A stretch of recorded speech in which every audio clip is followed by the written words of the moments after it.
Welcome on to this edition of Run with Coach Parry. I'm Brad Brown, and we've got the coach with us once again. Lindsay, how's it?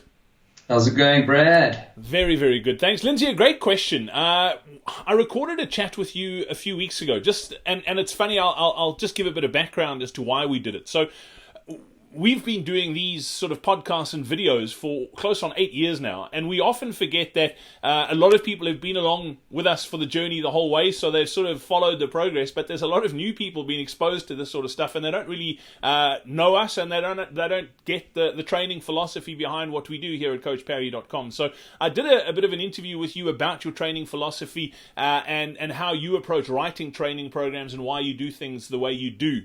And I'll pop the link to that chat in the description to this video. But one of the questions that popped up out of that was the difference between aerobic and anaerobic.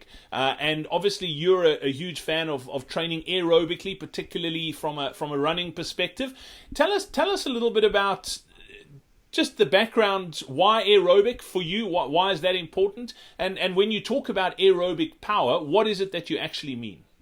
Okay, cool. So look, I will try and keep it as simple as possible, but the most simplistic explanation of the difference between anaerobic and aerobic is anaerobic is energy that's produced in the absence of oxygen. So we've got energy pathways that produce energy and they don't have to use oxygen. So that's really the simplest way of putting it. And then obviously we have pathways that are aerobic in nature, which means that they do use oxygen to produce energy. Now what happens as we move from aerobic to more and more anaerobic exercise is that we can tell that process is happening because the body starts to produce much more carbon dioxide than can be explained from the amount of oxygen that has been used and then converted into carbon dioxide. Now, again, to put it quite simplistically, when you start moving to pathways that are no longer using oxygen, or more pathways that are not using oxygen, that really means that our intensity of exercise is going up and up and up and up and up and up.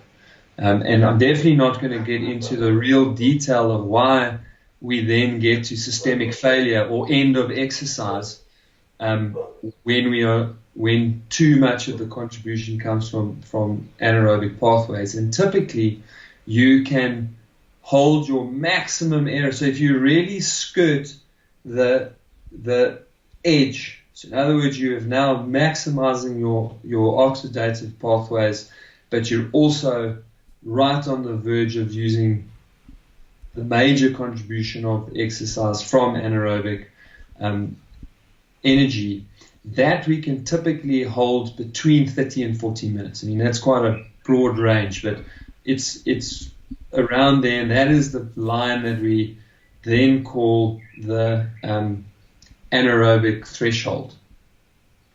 Now, because most normal people can hold that between 30 and 40 minutes, it stands to reason that the more we or the closer you run to that line, the less successful you're going to be for any distance that then lasts longer than that. Okay.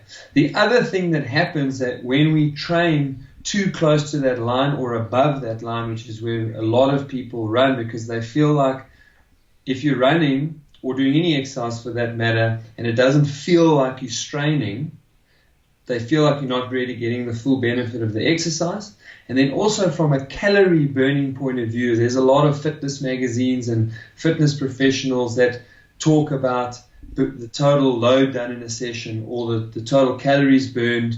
And there's a lot of research where people have been able to improve their VO2 max, which is the total amount of oxygen that you can use.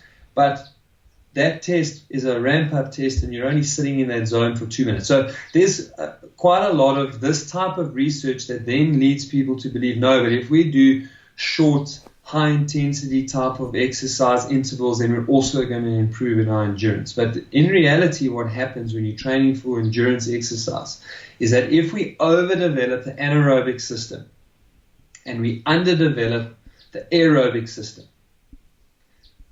And I have to get a little bit complicated when I explain why that it's important to have a highly developed aerobic system. But just suffice to say for this, and this is probably the most important part of this answer, is that if we have a very high anaerobic and a very low aerobic, what happens when we run out of steam or run out of carbohydrates, because our anaerobic system relies very heavily on carbohydrates and we've got a small store. So what happens when we run out of those carbs, or when we just plain run out of steam, is that the only ability our body has got left is to derive energy from our aerobic system. And if our aerobic system is underdeveloped, that means that our aerobic power, or the amount of work that we can do with only aerobic pathways, is going to be quite low. And I call that the lowest common denominator. So in a race lasting for 2 hours plus, when we bonk, we go to our lowest common denominator. And if you've developed your aerobic system in a way that you can only run 6 minutes a K aerobically, that's the speed you're going to run. If you developed your aerobic system and you've got an enormous aerobic capacity and good aerobic power, you will be able to hold a much higher speed aerobically, and therefore you'll be able to run much faster for much longer.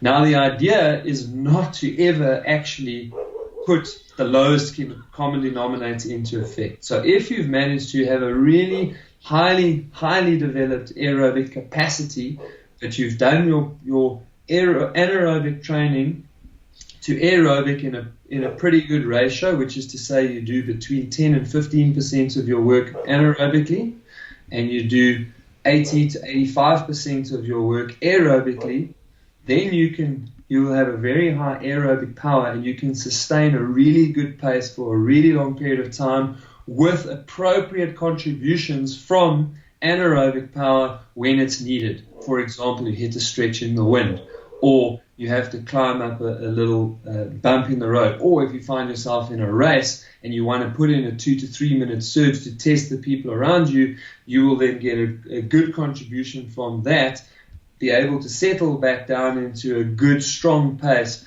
but also be able to recover as you go along. And that hopefully is complicated enough to explain how it works, but simple enough that it makes sense and you can implement it in your training. Yeah, absolutely, Lindsay. I think for me it makes a lot more sense as well. If you want to listen to that other chat we did, just click on the link below this video as well. You'll be able to listen to the background to this. It does get quite technical, but yeah, definitely interesting indeed. Don't forget as well, we mentioned last week that if you're not following Hobbo's Biogen journey, you should be. He's training for his very first Ironman 70.3. We're taking him from couch to machine of an athlete in less than a year, and we want you to be part of it as well. We want to hear what you're training for. All you need to do is use the hashtag BiogenJourney on the socials, and we'll pick up on it. Let us know what you're training for, and you could win yourself access to the Coach Parry online community, where you can get training programs, access to the coaches as well. So go check that out. Just use the hashtag BiogenJourney to let us know what you're up to. Lindsay, as always, great to catch up, and I look forward to chatting on our next video a week from now. Looking forward to it, Brad.